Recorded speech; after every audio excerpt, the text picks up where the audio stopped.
Cycling, it's really just ingrained in my life and how I've grown up, so it's really interwoven into the whole fabric of what I do on an everyday basis. I'm Bobby Lee. I'm a three-time Olympic cyclist. I've been to the Beijing and London Games, and now I'm looking forward to one more appearance in Rio. Well, my parents have been racing for 40 years, so they put me on a bike as soon as I was old enough to sit upright. And my first race was I was 3 or 4, and so I was off training wheels by then. So it was weekends at bike races instead of baseball games and soccer games. I got through 9th grade, and at that point I was moving up through the elite ranks in junior racing. I was lucky enough to get my first pro contract straight out of college.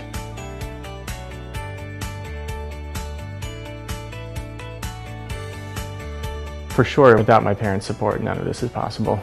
My dad was in the 64 games. He understands where that drive comes from. When I was in college, they made a deal with me that as long as I was committing 100%, they would help me in some way or another.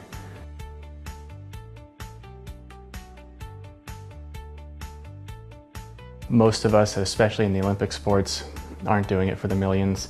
Every 4 years we get our one chance on the mainstream stage. It's really more of a pursuit of passion than pursuit of collecting zeros in the bank account. So we're here at the Valley Preferred Cycling Center, and for those of you not familiar with the velodrome, this is a banked bicycle track similar to a NASCAR track. 333 meters around, we've got 27-degree banking in the turns.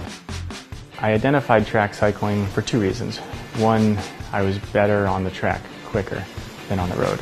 The second, and maybe more importantly by now, is I realized that as far as the Olympics are concerned, the track was the way to make it.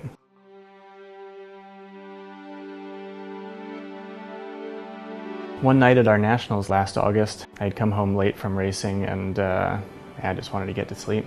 But as it happened, I had taken my last Ambien a few nights before. I realized I still had a Percocet left over. And so I thought, great, I'll take that. 23 hours later, when I took a drug test after a race the following day, there were still 3 nanograms of the metabolite of Percocet in my system. So my initial suspension was 16 months. But there was clearly no intention to cheat because the active effects of a Percocet are out of your body in 4 to 6 hours.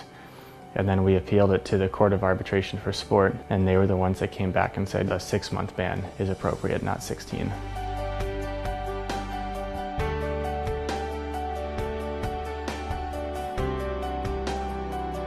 As I see it right now, I think most likely this will be my last year of full-time racing. So we'll see what the future holds now. Shelby and I bought a farm, actually.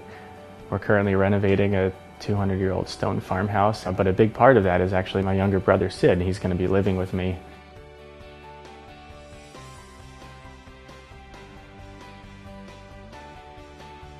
We have a second barn on the property. He'll move in there with his donkeys and his dog, and it'll be one big, maybe slightly abnormal, but happy family. For my next career, it's hard to say for sure. I'm confident I'll be in the sport in some way, shape, or form, but the closer I get